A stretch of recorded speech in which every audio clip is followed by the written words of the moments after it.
आपने स्कूल में पढ़ा होगा भारत की खोज वास्को द गामा ने की। लेकिन आज मैं आपसे एक सवाल पूछना चाहती हूँ। जिस देश में हजारों साल पहले वेद लिखे जा चुके थे, जहाँ राजा, ऋषि, गुरुकुल, मंदिर और सभ्यता मौजूद थी, क्या उस देश को कोई खोज सकता है? अगर कोई गांव पहले से बसा हो, वहां लोग रहते हो, इतिहास हो, तो क्या कोई बाहर से आकर कह सकता है मैंने इसे खोज लिया? तो फिर भारत के साथ ऐसा क्यों कहा गया? भारत सिर्फ एक जमीन का टुकड़ा नहीं है। भारत एक चेतना है।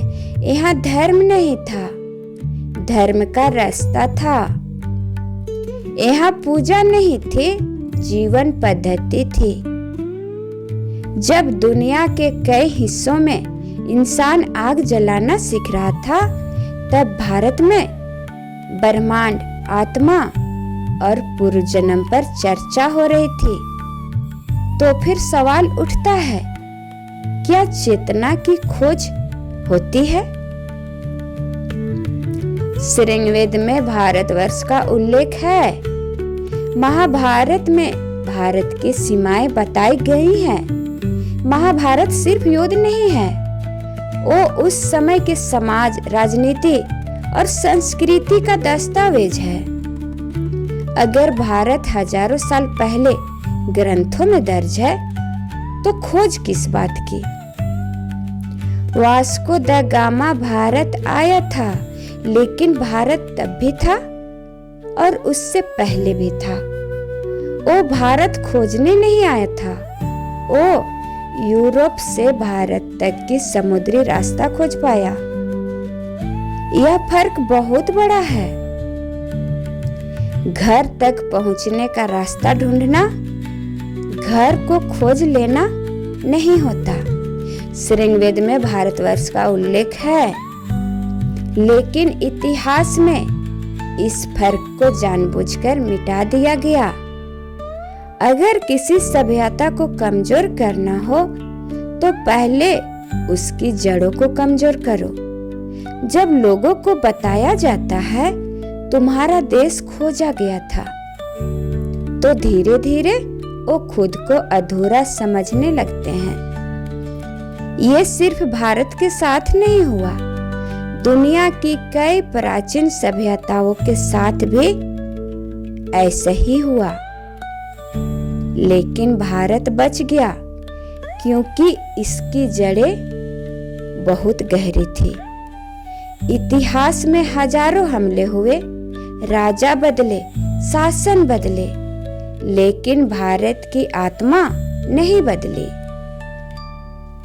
क्योंकि भारत किसी राजा की नहीं, ईश्वर की भूमि है, जहाँ हर पत्थर में कथा है, हर नदी में स्मृति है। शायद इसीलिए भारत को कोई मिटा नहीं सका। आज सवाल ये है कि भारत की खोज किसने की?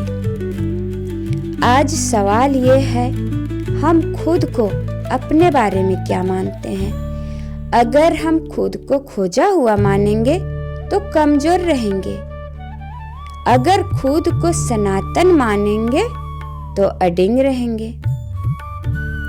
भारत की खोज नहीं हुई थी, भारत हमेशा से था, और जब तक इसकी आत्मा जीवित है तब तक भारत को कोई मिटा नहीं सकता। इसलिए इतिहास बदला जा सकता है, चेतना नहीं। इतिहास सिर्फ तारीखें नहीं होता, इतिहास पहचान होता है। जब किसी से उसकी पहचान छीन ली जाती है, तो उससे गुलाम बनाना आसान हो जाता है।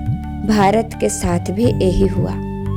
हमें बताया गया तुम खोजे गए थे, ताकि हम खुद को कमजोर समझे।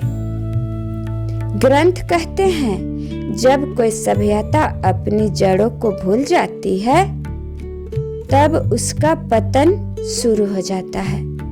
शायद यही कारण है कि आज भी भारत को अपनी जड़ों की याद दिलाई जाती है, ताकि हम फिर से खुद को पहचान सके। आज भारत आजाद है, लेकिन क्या हमारी सोच भी आजाद है?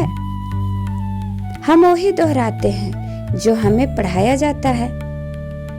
लेकिन डिवाइन मिस्ट्री का मतलब यही है, सवाल पूछना, क्योंकि सवाल से ही सच्चाई बाहर आती है। भारत की खोज नहीं हुई थी, भारत एक यात्रा है जिससे समझने में पूरी जिंदगी भी कम पड़ जाती है। अगर आपने इस वीडियो को दिल से सुना है तो इससे सिर्फ देखिए मत, आगे बढ़ाइए। भारत खोजा नहीं गया था, भारत को भुलाया गया था। यह वीडियो किसी समुदाय, देश या व्यक्ति को ठेस पहुंचाने के लिए नहीं है। यह केवल ऐतिहासिक और सांस्कृतिक दृष्टि से एक विचार प्रस्तुत करता है। धन्यवाद।